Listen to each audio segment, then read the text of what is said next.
The right likes to say national healthcare systems are bad, bad, bad. Canada's terrible. The UK is a disaster. It's all bad.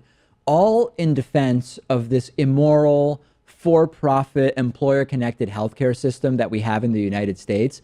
The DC think tank known as the Commonwealth Fund did a study of the healthcare systems of 11 wealthy countries, and it found, maybe a surprise to some of you, maybe not, that the American system is the worst by multiple measures. And this includes countries like the UK, Australia, Canada, Germany, Sweden. The UK's National Health Services was the best in many categories.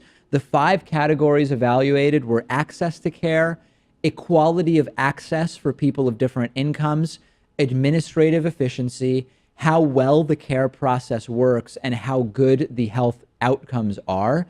Now, it's not all a panacea for these other countries, right? So, like, for example, the UK system was first overall, but was 10th in terms of healthcare outcomes. But the big consistency was that the US did terribly in every single area. Access to care, the US was a disaster. For example, 44% of low income people in the United States have trouble accessing care, compared to only 7% of low income people in the UK. And notably, the report says that there's been some improvement as a result of Obamacare, but this is more evidence that Obamacare is no incredible, wonderful upending of the healthcare status quo. It's a slight improvement, or it has slowed down the worsening of some areas of the system, but it's no massive victory. And in total, in overall performance, the US was dead last. The leaders were, as I mentioned, the UK was first, followed by Australia and the Netherlands. Where did the US turn up at the top of the list of countries? Well, in terms of how much we spend, we are leading the way. And this relates to many, many issues. This relates to the fact that we have a system that seeks profit. We've got a total bureaucratic inefficiency due to the medical billing and insurance system that we have. It's a total train wreck. We spend more than every other country on the list, and we have the worst overall healthcare system. How can anyone be proud of that? You know, right wingers go on and on about how America is number one. I don't think we're number one in this category. I guess number 11 here. This should be a point of national pride, right? I mean, to the right wing patriots, wouldn't it be nice to be able to be really proud of how well our healthcare system works instead of like how many bombs we have or something like that? Or does that point of view make me a beta male? I don't know. Maybe it does, that I think it would be nice to be proud of our healthcare system. It seems like you want more people to survive in this country. How dare for people to live longer and That's get over such diseases. a sissy perspective to have. And no country is perfect. Some will point out that, waiting times for some procedures are longer in some of the countries on the list. Others might point out that costs might be lower in other countries because maybe nurses aren't paid well or something like that. There are always problems, but this study pretty nicely sums up sort of like the net impact of all aspects of the system.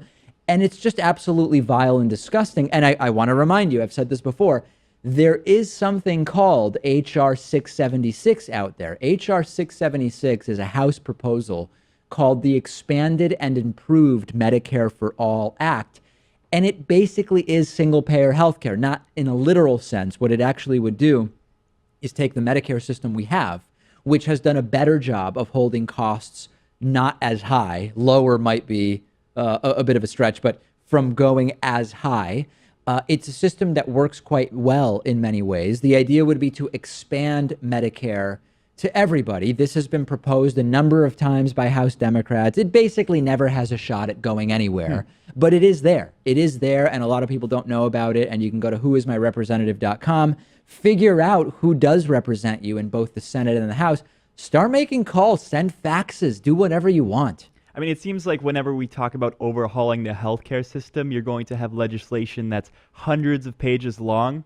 You know, it's not going to be this simple, but you're effectively just making the age requirement for Medicare 0. And that's a lot easier to do than to maybe pass Obamacare or the American Health Care Act. All you're doing is going into Medicare, and this is a slight oversimplification, but changing the minimum age at which you can get Medicare.